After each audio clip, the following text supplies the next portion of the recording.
নমস্কাৰ news first অসমলৈ স্বাগতম। বশিষ্ঠ আৰক্ষীৰ বৃহৎ সাফল্য মহানগৰীৰ তেতেলিয়াত বুজন পৰিমাণৰ টকাসহ এজনক জব্দ কৰে আজি বশিষ্ঠ আৰক্ষীয়ে।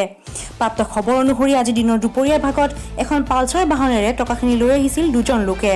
বশিষ্ঠ আৰক্ষীৰ নিয়মীয়া তালাচী অভিযানত প্ৰত্যক্ষ কৰে পালচাৰ লৈ অহা দুজন লোকক। গড়চুক আৰক্ষী আৰু জালুকবাৰী আৰক্ষীৰ সহযোগত খেদি কাৰায়ত্ব কৰে দুই বাইক আৰক্ষীক। ৰুস্তম আহমেদ নামৰ এজনক কাৰায়ত্ব কৰিবলৈ সক্ষম হয় যদিও আন এজনে সুযোগ বুজি পলায়ন কৰে।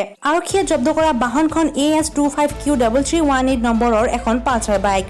লোকজনৰ পৰা উদ্ধাৰ হোৱা টকাখিনিৰ কোনো তথ্য পোৱা নাই আৰক্ষীয়ে জব্দ কৰে 6,15,60 টকা। টকাখিনি চুৰি কৰি অনাৰ সন্দেহ কৰিছে আৰক্ষীয়ে। আৰক্ষী তদন্তৰ পিছতে পোহৰলৈ আহিব ঘটনাৰ প্ৰকৃত ৰহস্য। ইৰানী গ্ৰুপৰ সদস্য বুলি সন্দেহ প্ৰকাশ কৰিছে বশিষ্ঠ আৰক্ষী থানাৰ ভাৰপ্ৰাপ্ত বিষয়া নৱজিৎ দাস পাগৰিয়ে। News desk report, news first Assam.